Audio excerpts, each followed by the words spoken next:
حضرت خالد بن ولید رضی اللہ تعالیٰ عنہ اسلام کے ایک عظیم سپہ سالار اور صحابی تھے جو نبی صلی اللہ علیہ وسلم کے اصحاب میں سے شامل تھے۔ انہیں سیف اللہ کا لقب حاصل تھا۔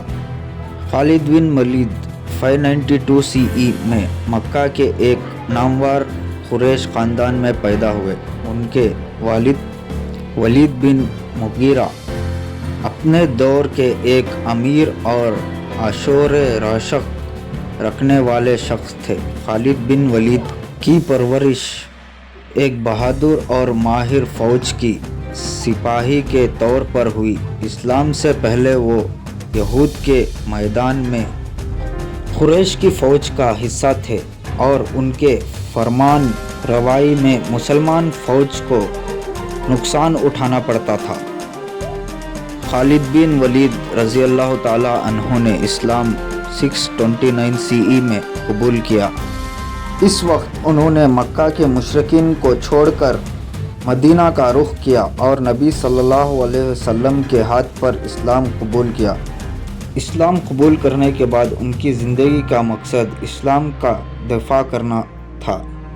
نبی صلی اللہ علیہ وسلم میں سیف اللہ کا لقب احد اور حنین کی جنگ میں ان کی بہادری اور فوجی حکمت عملی دیکھ کر دیا۔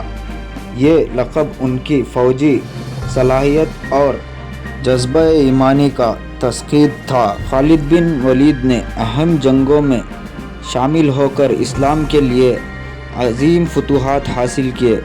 ان میں سے کچھ جنگیں: پہلی جنگ مؤتہ 629 CE میں، یہاں انہوں نے مسلم فوج کی قیادت کی جب مسلمان فوج کی تعداد دشمن فوج کے مقابلے بہت کم تھی۔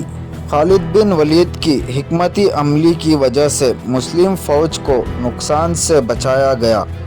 اور دوسری جنگ یرموک 636 CE میں، یہ ایک فیصلہ کن جنگ تھی جو بازنطین امپائر کے خلاف ہوئی۔ خالد بن ولید کی قیادت میں مسلم فوج کو ایک عظیم فتح حاصل ہوئی۔ اور تیسری جنگ عراق اور پرشیا کی جنگ۔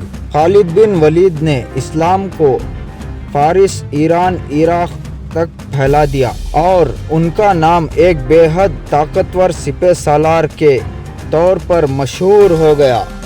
خالد بن ولید ایک ماہر فوجی جنگجو جنرل تھے جو اپنی حکمت عملی کے تیز فیصلے اور جنگ میں نئے طریقوں کے لیے مشہور تھے۔ ان کی جنگوں کا طریقہ ان کے دشمن کو حیران کر دیتا تھا۔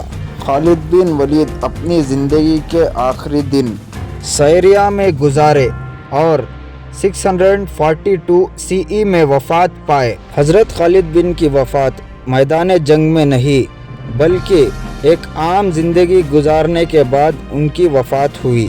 ان کا مقبرہ آج بھی سیریا کے حمص شہر میں موجود ہے۔